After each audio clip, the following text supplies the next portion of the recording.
Canada's border is strong, and we're making it stronger.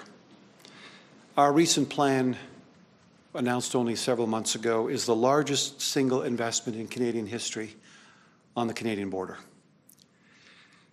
But when our largest ally raises concerns, we take it seriously. And comments earlier today have led me to come here today to make a few clarifying remarks so Canadians understand and our American counterparts understand where we are in terms of those investments. The first thing to remember is we know that less than 1% of all fentanyl entering the United States comes from Canada. We know this because American data has told us that that is the case. We know, for example, over a recent 12-month period, that 43 pounds of fentanyl was seized coming from Canada into the United States, 43 pounds. And in that same 12-month period, 21,900 pounds of fentanyl was coming in from other parts of the American border, but not from Canada. So less than 1% of all fentanyl entering the United States is forthcoming from Canada. That's important for us to recall. But there's more work to do. I want to take a few minutes to talk about the work that we're doing and some of the things that we've accomplished already. Last October, RCMP federal investigators took down the largest and most sophisticated drug superlab in Canada. This delivered a decisive blow to a major transnational organized crime group and took 95,500,000 lethal doses of fentanyl off the streets. Since 2018, the RCMP has done the same with 44 other labs. Later this week, a regulatory process will be launched to increase the control and the oversight of precursors chemicals in Canada. We're negotiating with American authorities now, at present, to stand up a joint North American fentanyl strike force. Those conversations have been underway for some time. What will that strike force do? It will target and hit organized crime harder and faster, including cartels. This will include new resources, frontline personnel, technical operations capacity, and infrastructure. We've already deployed 2 new Black Hawk helicopters and 60 new drones to the border to disrupt illegal cross-border activity.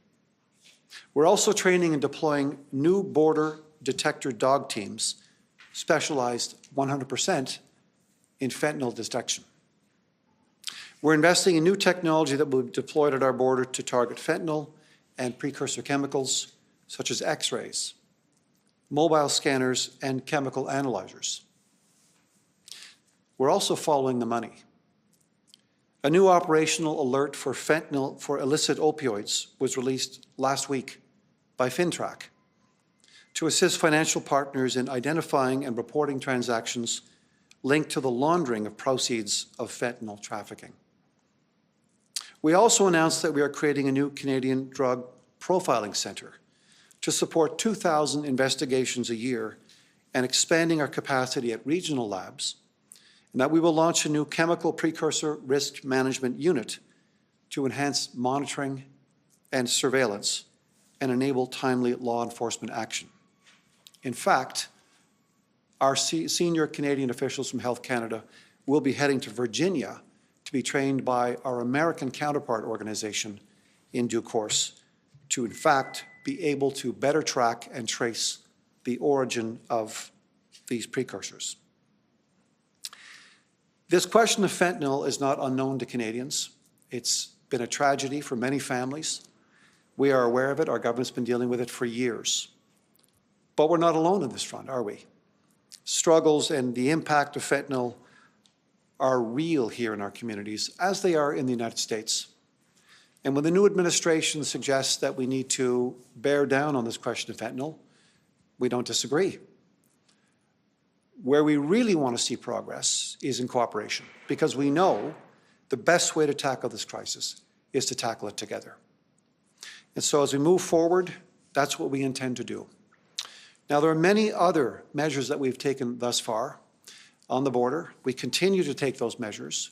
They're having a direct impact on the efficiency, on the safety, and on, for that matter, on the overall management of our relationship with the United States. This is the longest undefended border in the world and has been for well over 100 years. This is a relationship that we've managed well between our countries. We will continue to manage that relationship well. 400,000 Canadians a day cross, 400,000 people a day cross our border.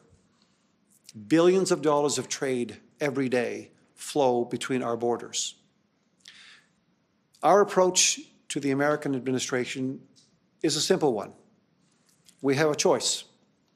We can either win and win, or we can lose and lose. We are of the belief that the American administration understands this. We're going to continue to bear down on the border and on other measures to be able to deal with some of these problems. But I want to make it very clear one more time, then I'll open it to questions. Our border is strong, and we're making it even stronger. And it's important for Canadians to understand on this fentanyl question, Canada is responsible for less than 1% of fentanyl entering the United States. Thank you very much.